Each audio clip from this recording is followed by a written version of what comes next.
This is Brent coming at you with another calf stretch. In this video, we're going to go over the slant board stretch as an alternative to the wall stretch I showed you before. Although that's a great stretch and it's something that you should have in your repertoire, to get the most out of it is actually fairly complicated to teach. So I'm going to show you guys how this stretch fulfills all of our criteria for a great stretch. It supports the bottom of the foot so we don't take the chance of stretching out those intrinsics of the foot, those intrinsic flexors that support the medial arch. We're going to keep the hip in a neutral position, so none of this long sit pulling up with a strap, which puts the hip into flexion, knee into total extension, pulling up into dorsiflexion, which has the potential to overstretch that sciatic nerve over time. We can put a considerable amount of force through a slant board, right? We have our entire body weight contributing to this force. And lastly, this is where things get really simplified. In that wall stretch, I had to work really hard to get somebody from that everted, turned out position that we're trying to correct with a calf stretch into this inverted and dorsiflexed position. With a slant, that becomes two simple cues. I think if you guys have tried that wall stretch I showed, you realize it takes a little bit of effort.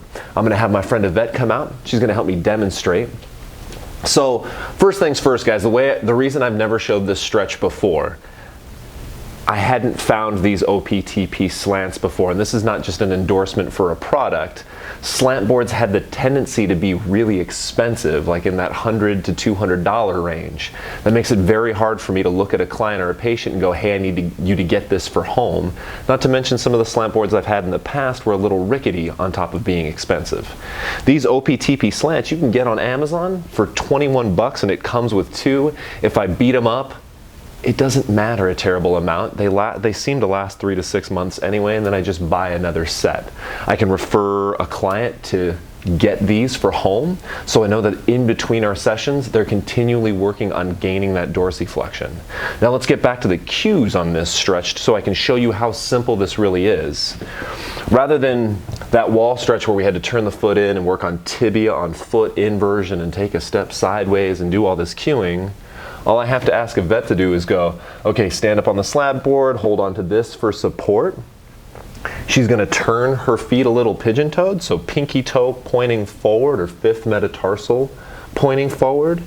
And then once she gets into a little bit of rotation this way, all I need to do is externally rotate her legs a little bit to pop her arches back up. And I can do that with a simple cue of squeeze your glutes and stand up nice and tall. All right, so now we have a nice calf stretch. We have the hip in neutral position, so no sciatic nerve issues. We have the foot in inversion, so that's not a problem. We have a considerable amount of weight with our whole body weight in the stretch, and it's absolutely no effort for the patient or client, right? This actually, for the most part, unless somebody has arthrokinematic dysfunction that you're gonna have to take care of, I actually find this more effective than doing manual stretching on a patient or client. Now the only problem with the OPTP slant is that the angle isn't very steep.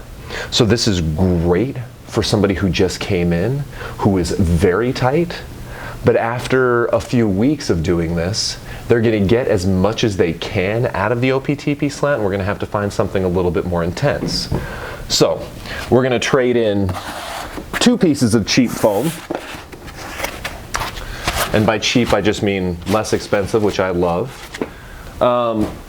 For another piece of cheap foam, which is the half foam roll. So if I take this half foam roll and put it flat side up, when Yvette comes and steps on it and does the exact same cues, right? She's pinky toe pointed forward, she gets her heels down on the floor, and she can be leaned back a little bit, that's okay. And then she squeezes her glutes. We're right back to having a nice slant board, bottom of foot supported. She's in that inverted position. All right, squeeze your glutes. And you can see here that the half foam roll is actually a fairly steep angle, so this gives her a lot more to work on. For Yvette, personally, I would actually give her the half foam roll for home rather than the OPTP slants, because the OPTP slants looked a little not challenging enough for her. So there you guys go. We took I want you guys to learn that wall stretch. That wall stretch is important in the previous video. It's important that you have a technique that requires absolutely no equipment. All of you guys who have runners with tight calves, who end up doing these events and need some way to warm up beforehand, they need something with no equipment.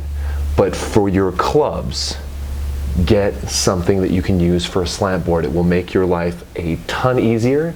And then make sure that if your clients have lower leg dysfunction, your patients have lower leg dysfunction and some sort of ankle, foot, lower leg injury, that you get this stuff for home so that they can continue working on it. I hope you guys get huge results. I look forward to talking to you again soon.